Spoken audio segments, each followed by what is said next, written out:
ನಮಸ್ಕಾರ ಸ್ನೇಹಿತರೆ. ತುಲಾ ರಾಶಿಯವರ ಈ ತಿಂಗಳ ರಾಶಿ ಭವಿಷ್ಯ ಹೇಗಿದೆ? ತುಲಾ ರಾಶಿಯವರಿಗೆ ಜೂನ್ ತಿಂಗಳು ಅದೃಷ್ಟವನ್ನ ತಂದುಕೊಡ್ತಿದ್ಯಾ?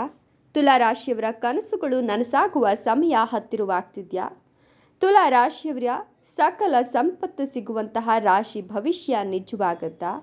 ತುಲಾ ರಾಶಿಯವರು ಯಾವೆಲ್ಲ ಕೆಲಸ ಕಾರ್ಯಗಳಲ್ಲಿ ಪ್ರಗತಿಯನ್ನು ಕಾಣ್ತಾರೆ, ಏನೆಲ್ಲ ಲಾಭಗಳನ್ನು ಕಂಡುಕೊಳ್ತಾರೆ, ಜೊತೆಗೆ ಇವರ ಆತ್ಮವಿಶ್ವಾಸಕ್ಕೆ ಸಂಬಂಧಪಟ್ಟಂತೆ ಒಂದಷ್ಟು ಲಾಭವನ್ನು ಕೂಡ ಇವರು ಕಾಣ್ತಾರೆ.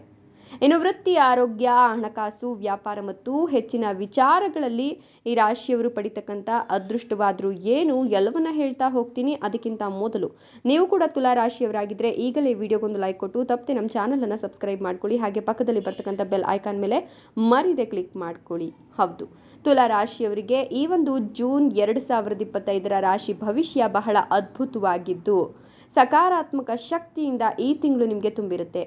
ನಿಮ್ಮ ಕಠಿಣ ಪರಿಶ್ರಮದ ಫಲವನ್ನು ಪಡೆಯುವ ಸಮಯ ಹತ್ರ ಬಂದಿದ್ದು ಕೆಲಸದ ಸ್ಥಳದಲ್ಲಿ ನೀವು ಮಾಡಿದ ಪ್ರಯತ್ನಗಳನ್ನು ಪ್ರಶಂಸೆ ಮಾಡ್ತಾರೆ. ಇದು ನಿಮ್ಮ ಆತ್ಮವಿಶ್ವಾಸವನ್ನು ಹೆಚ್ಚಿಸ್ತದೆ. ಇನ್ನು ನಿಮ್ಮ ವೈಯಕ್ತಿಕ ಜೀವನದಲ್ಲೂ ಸಂತೋಷವು ನಿಮ್ಮ ಮನೆ ಬಾಗಿಲನ್ನು ತಡ್ತದೆ. ನೀವು ಅದೃಷ್ಟಶಾಲಿಗಳಂತೆ ಜೀವನವನ್ನು ನಡೆಸ್ತೀರಾ. ಇನ್ನು ನೀವು ಒಂದಷ್ಟು ಸಾಮಾಜಿಕ ಜೀವನಕ್ಕೆ ಹೊಸ ಶಕ್ತಿಯನ್ನು ತರುವಂತೆ ಮಾಡ್ಕೊಳ್ತೀರಾ. ಇದರಿಂದ ಸಮಾಜದಲ್ಲಿ ನಿಮ್ಮ ಗೌರವ, ಪ್ರತಿಷ್ಠೆ, ಸ್ಥಾನಮಾನ ಎಲ್ಲವೂ ಕೂಡ ಹೆಚ್ಚಾಗ್ತಾ ಹೋಗುತ್ತೆ ಅಂತ ಹೇಳಿದ್ರೆ ತಪ್ಪಾಗ್ಲಿಕ್ಕಿಲ್ಲ. ಇನ್ನು ನಿಮಗೆ ನಿಮ್ಮ ಆಲೋಚನೆಗಳನ್ನು ಇತರರೊಂದಿಗೆ ಹಂಚಿಕೊಳ್ತಕ್ಕಂಥ ಶಕ್ತಿ ಹೆಚ್ಚಾಗತ್ತೆ. ಹೊಸ ಯೋಜನೆಯಲ್ಲಿ ನೀವು ಕೆಲಸ ಮಾಡ್ತಿದ್ರೆ ಅದನ್ನು ಪ್ರಾರಂಭಿಸಲು ಇದು ಸೂಕ್ತ ಸಮಯ ಅಂತ ಹೇಳಬಹುದು. ನಿಮಗೆ ವಿಶೇಷವಾಗಿ ಈ ತಿಂಗಳು ಪ್ರಮುಖವಾದ ತಿಂಗಳಾಗಿದ್ದು ನಿಮ್ಮ ಭಾವನಾತ್ಮಕ ಮತ್ತು ಮಾನಸಿಕ ಆರೋಗ್ಯವನ್ನು ಬಲಪಡಿಸುವ ಸುಸಂದರ್ಭ ಇದಾಗಿದೆ. ಕುಟುಂಬ ಮತ್ತು ಸ್ನೇಹಿತರೊಂದಿಗೆ ಸಮಯ ಕಳೆಯಲು ನೀವು ಪ್ರಯತ್ನವನ್ನು ಮಾಡ್ತೀರಾ. ಇದರಿಂದ ನಿಮ್ಮ ಸಂಬಂಧಗಳಿಗೆ ಇನ್ನೊಂದಷ್ಟು ಶಕ್ತಿ ಸಿಗುತ್ತೆ. ನಿಮ್ಮ ಸೃಜನಶೀಲತೆಗೆ ಹೊಸ ದಿಕ್ಕು ಸಿಗುತ್ತೆ. ಹೊಸತನ ಮಾಡ್ತಕ್ಕಂಥ ಬಯಕೆ ನಿಮ್ಮಲ್ಲಿ ಮೂಡುತ್ತೆ ಅಂತ ಹೇಳಬಹುದು.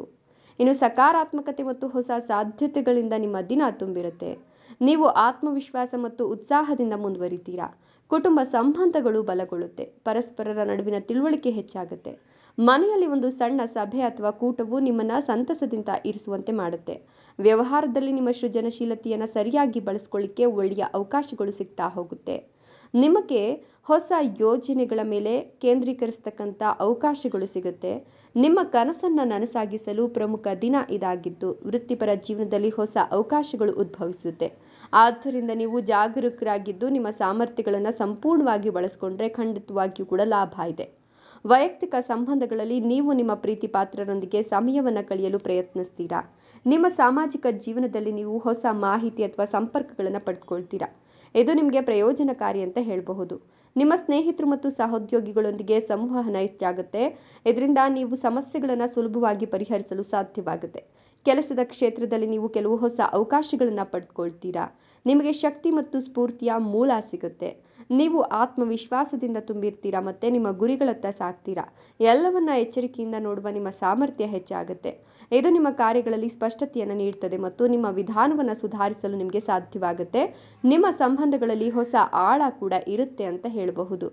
ಇನ್ನು ಹೊಸ ಕೆಲವು ಸಾಧ್ಯತೆಗಳು ನಿಮ್ಮ ಜೀವನದಲ್ಲಿ ಬರುತ್ತೆ. ನಿಮ್ಮ ಆಲೋಚನೆಗಳಲ್ಲಿ ಹೊಸ ಶಕ್ತಿ ಮತ್ತು ಸ್ಪಷ್ಟತೆ ಇರುತ್ತೆ. ನಿಮ್ಮ ಗುರಿಗಳನ್ನು ಉತ್ತಮ ರೀತಿಯಲ್ಲಿ ಹೊಂದಿಸಲು ನಿಮಗೆ ಅನುವು ಮಾಡಿಕೊಡ್ತದೆ. ನಿಮ್ಮ ಸಂಭಾಷಣೆಗಳು ಹೆಚ್ಚು ಪರಿಣಾಮಕಾರಿಯಾಗುತ್ತೆ.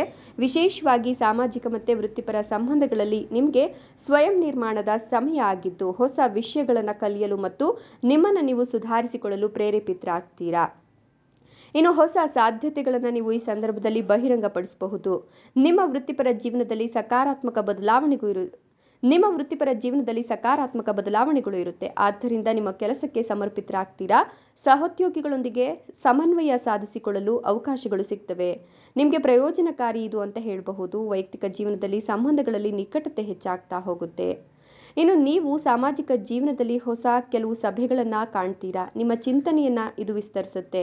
ಸ್ನೇಹಿತರು ಮತ್ತು ಕುಟುಂಬದೊಂದಿಗೆ ಸಮಯ ಕಳೀಲಿಕ್ಕೆ, ಮಾನಸಿಕ ಆರೋಗ್ಯವನ್ನು ಸದೃಢಪಡಿಸ್ಕೊಳ್ಳಿಕ್ಕೆ ಇದು ಹೊಸ ಅವಕಾಶ ಅಂತ ಹೇಳಬಹುದು. ಇನ್ನು ಕಲೆ ಅಥವಾ ಹೊಸ ಯೋಜನೆಗಳಲ್ಲಿ ನೀವು ಹೊಸದನ್ನು ಪ್ರಯತ್ನ ಮಾಡ್ತೀರಾ. ಹೀಗಾಗಿ ನಿಮಗೆ ಅನೇಕ ಹೊಸ ಅವಕಾಶಗಳು ತೆರೆದುಕೊಳ್ಳುತ್ತೆ. ನಿಮ್ಮ ಸೂಕ್ಷ್ಮತೆ ಮತ್ತು ಒಳನೋಟವು ಸರಿಯಾದ ನಿರ್ಧಾರ ತೆಗೆದುಕೊಳ್ಳಲು ನಿಮಗೆ ಸಹಾಯ ಮಾಡುತ್ತೆ.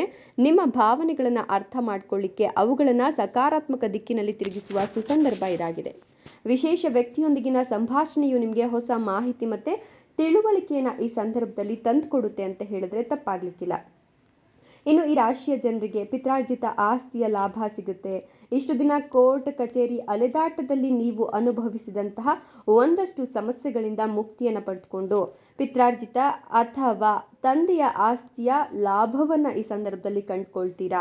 ನಿಮಗೆ ಸಹೋದರ ಸಹೋದರಿಯರ ಬೆಂಬಲ ಕೂಡ ಸಿಗೋದ್ರಿಂದ ಈ ಸಂದರ್ಭದಲ್ಲಿ ನಿಮಗೆ ಹೆಚ್ಚಿನ ಅನುಭವ ಸಿಗುತ್ತೆ. ನಿಮ್ಮ ಆತ್ಮವಿಶ್ವಾಸ ಹೆಚ್ಚಾಗುತ್ತೆ. ಕೆಲಸದ ಸ್ಥಳದಲ್ಲಿ ನಿಮ್ಮ ಆಲೋಚನೆಗಳು ಬಹಳ ಪ್ರಶಂಸೆಗೆ ಒಳಪಡುತ್ತೆ. ದೃಢ ನಿಶ್ಚಯ ಮತ್ತು ಧೈರ್ಯವನ್ನು ನೀವು ಈ ಒಂದು ಸಂದರ್ಭದಲ್ಲಿ ತೋರಿಸ್ಕೊಳ್ತೀರಾ. ಇನ್ನು ನೀವು ನಿಮ್ಮ ವೈಯಕ್ತಿಕ ಜೀವನದಲ್ಲಿ ಏನಾದರೂ ತೊಂದರೆಗಳನ್ನು ಅನುಭವಿಸ್ತಿದ್ರೆ, ಸತಿಪತಿಯರ ನಡುವೆ ಕಲಹಗಳು ಹೆಚ್ಚಾಗ್ತಾ ಇದ್ರೆ ಅಥವಾ ಇಬ್ಬರ ನಡುವೆ ಹೊಂದಾಣಿಕೆ ಇಲ್ಲ ಅಂತ ಹೇಳಿದ್ರೆ ಈ ಸಂದರ್ಭದಲ್ಲಿ ಅದೆಲ್ಲವೂ ಕೂಡ ಸರಿ ಹೋಗುತ್ತೆ ಅಂತ ಹೇಳಬಹುದು. ನಿಮಗೆ ಶನಿ ದೆಸೆ ಇರೋದ್ರಿಂದ ಸಕಲ ಸಂಪತ್ತು ಕೂಡ ಪ್ರಾಪ್ತಿಯಾಗುತ್ತೆ. ಸಿರಿ ಸಂಪತ್ತು ಹೆಚ್ಚಾಗೋದ್ರ ಜೊತೆಗೆ ನೀವು ಈ ಸಂದರ್ಭದಲ್ಲಿ ಆಧ್ಯಾತ್ಮಿಕತೆಯತ್ತ ಒಲವನ್ನು ತೋರ್ತೀರಾ. ಹೊಸ ಕೆಲಸ, ವ್ಯವಹಾರ ಅಥವಾ ಯಾವುದೇ ಪ್ರಮುಖ ನಿರ್ಧಾರಗಳನ್ನು ತೆಗೆದುಕೊಳ್ತಕ್ಕಂಥ ಹೊಸ ಆರಂಭಗಳಿಗೆ ಇದು ಸೂಕ್ತವಾದ ಸಮಯವಾಗಿದೆ. ಈ ಸಮಯದಲ್ಲಿ ನಿಮ್ಮ ಆರ್ಥಿಕ ಸ್ಥಿತಿ ಕೂಡ ಸುಧಾರಿಸುತ್ತೆ. ನಿಮ್ಮ ಆತ್ಮವಿಶ್ವಾಸ ಹೆಚ್ಚಾಗುತ್ತೆ. ನಿಮ್ಮೆಲ್ಲ ಆಸೆಗಳು ಕೂಡ ಈಡೇರುತ್ತೆ. ಜೀವನವು ಸಂಪತ್ತು ಮತ್ತು ಸಂತೋಷದಿಂದ ತುಂಬಿರುತ್ತೆ. ನಿಮ್ಮ ವ್ಯಕ್ತಿತ್ವ ಸುಧಾರಿಸೋದ್ರ ಜೊತೆಗೆ ವಿವಾಹಿತರ ವೈವಾಹಿಕ ಜೀವನ ಉತ್ತಮವಾಗ್ತಾ ಹೋಗುತ್ತೆ. ಕುಟುಂಬ ಜೀವನದಲ್ಲಿ ಸಂತೋಷ ಮತ್ತು ಶಾಂತಿಯ ವಾತಾವರಣ ಇರುತ್ತೆ. ಹಣಕಾಸಿನ ಲಾಭದ ಅವಕಾಶಗಳಲ್ಲಿ ಹೆಚ್ಚಳ ಮತ್ತು ಆರ್ಥಿಕ ಸ್ಥಿತಿಯಲ್ಲಿ ನಿರಂತರ ಸುಧಾರಣೆಯನ್ನು ಕಾಣ್ತೀರಾ. ಕೆಲಸದಲ್ಲಿ ಯಶಸ್ಸಿಗೆ ಇದು ಕಾರಣವಾಗುತ್ತೆ. ಉದ್ಯೋಗಿಗಳಿಗೆ ಹೊಸ ಅವಕಾಶಗಳು ಸಿಗುತ್ತೆ. ವ್ಯವಹಾರದಲ್ಲಿ ಲಾಭ ಇರೋದ್ರಿಂದ ನೀವು ಹೊಸದಾಗಿ ಏನನ್ನಾದರೂ ಕಲಿಬಹುದು. ಜೊತೆಗೆ ಹೊಸ ಹೂಡಿಕೆಯಲ್ಲೂ ಕೂಡ ಕೈ ಹಾಕಬಹುದು. ಇನ್ನೂ ಕೂಡ ಮದುವೆ ಆಗಿಲ್ಲ ಅನ್ನೋರಿಗೆ ಮದುವೆಯ ಯೋಗ ಇದ್ದು ಈ ಸಮಯದಲ್ಲಿ ಪ್ರೇಮ ಸಂಬಂಧಗಳಲ್ಲಿ ನಂಬಿಕೆ ಮತ್ತು ಭಾವನಾತ್ಮಕ ಆಳವು ಹೆಚ್ಚಾಗ್ತಾ ಹೋಗುತ್ತೆ. ಪೋಷಕರು ಮತ್ತು ಸಂಗಾತಿಯೊಂದಿಗಿನ ಸಂಬಂಧಗಳು ಮತ್ತಷ್ಟು ಬಲವಾಗ್ತಾ ಹೋಗುತ್ತೆ. ಮಕ್ಕಳ ವಿದ್ಯಾಭ್ಯಾಸ ಹೆಚ್ಚು ಚುರುಕುಗೊಳ್ತಾ ಹೋಗುತ್ತೆ. ಇನ್ನು ನಿರುದ್ಯೋಗಿಗಳಿಗೆ ಉದ್ಯೋಗ ಸಿಗುತ್ತೆ. ನಿಮಗೆ ಗಜಲಕ್ಷ್ಮಿ ರಾಜಯೋಗ ಕೂಡ ಇರೋದ್ರಿಂದ ಹಠಾತ್ ಆರ್ಥಿಕ ಲಾಭ ಕೂಡ ಇದೆ. ಆದಾಯದ ಮೂಲಗಳು ಸೃಷ್ಟಿಯಾಗುತ್ತೆ. ಅವಿವಾಹಿತರ ವಿವಾಹ ಪ್ರಸ್ತಾಪಗಳು ಬರ್ತಾ ಹೋಗುತ್ತೆ. ಜೀವನದಲ್ಲಿ ಸಂತಸ ಉಳಿಯುತ್ತೆ ಅಂತ ಹೇಳಬಹುದು. ಇನ್ನು ಇದರ ಜೊತೆಗೆ ನೀವು ಒಂದಷ್ಟು ಎಚ್ಚರಿಕೆಗಳನ್ನು ಅನುಸರಿಸಬೇಕಾಗತ್ತೆ. ಷೇರು ಮಾರುಕಟ್ಟೆಯಲ್ಲಿ ಹೂಡಿಕೆಯನ್ನು ಮಾಡುವ ಮೊದಲು ಸ್ವಲ್ಪ ಯೋಚಿಸಬೇಕಾಗತ್ತೆ. ಮನೆಗೆ ಯಾವುದಾದ್ರೂ ಬೆಲೆ ಬಾಳ್ತಕ್ಕಂಥ ವಸ್ತುಗಳನ್ನು ತರಬೇಕು ಅನ್ನೋ ಆಲೋಚನೆಯಲ್ಲಿ ನೀವಿದ್ರೆ ಅಂತಹ ಸಂದರ್ಭದಲ್ಲೂ ಕೂಡ ನೀವು ಸಂಗಾತಿಯ ಒಂದು ಹೂಡಿಕೆ ವಿಚಾರಕ್ಕೆ ಸಂಬಂಧಪಟ್ಟಂತೆ ಒಂದಷ್ಟು ಮಾಹಿತಿಗಳನ್ನು ಕಲೆ ಹಾಕಿ ಆನಂತರ ನೀವು ಅದರಲ್ಲಿ ಮುಂದುವರಿಬೇಕಾಗತ್ತೆ. ಇದರ ಜೊತೆಗೆ ಮಕ್ಕಳನ್ನ ವಿದ್ಯಾಭ್ಯಾಸಕ್ಕಾಗಿ ವಿದೇಶಕ್ಕೆ ಕಳಿಸಬೇಕು ಅಂದ್ಕೊಂಡ್ರೂ ಕೂಡ ಸ್ವಲ್ಪ ಆಲೋಚಿಸಿ ನಂತರ ಮುಂದುವರಿರಿ. ವಿದ್ಯಾಭ್ಯಾಸವನ್ನು ನೀವು ಇರ್ದಲ್ಲೇ ಕೊಡಿಸಿದ್ರೆ ಇನ್ನೂ ಕೂಡ ಅತ್ಯುತ್ತಮವಾಗಿ ಅವರು ಕಲಿತಾರೆ. ವಿದ್ಯಾಭ್ಯಾಸವನ್ನು ನೀವು ವಿದೇಶದಲ್ಲಿ ಕೊಡಿಸ್ಬೇಕು ಅಂದಾಗ ಒಂದಷ್ಟು ಆಲೋಚನೆಗಳನ್ನು ಮಾಡಿ ಅದರ ಸರಿ ತಪ್ಪು ಆಗು ಹೋಗುಗಳನ್ನು ಲೆಕ್ಕಾಚಾರ ಹಾಕಿ ಆನಂತರ ಅವರನ್ನು ವಿದ್ಯಾಭ್ಯಾಸಕ್ಕೆ ವಿದೇಶಕ್ಕೆ ಕಳಿಸಬಹುದು. ಇದಿಷ್ಟು ತುಲಾ ರಾಶಿಯವರ ಈ ಒಂದು ತಿಂಗಳ ರಾಶಿ ಭವಿಷ್ಯ. ಧನ್ಯವಾದಗಳು.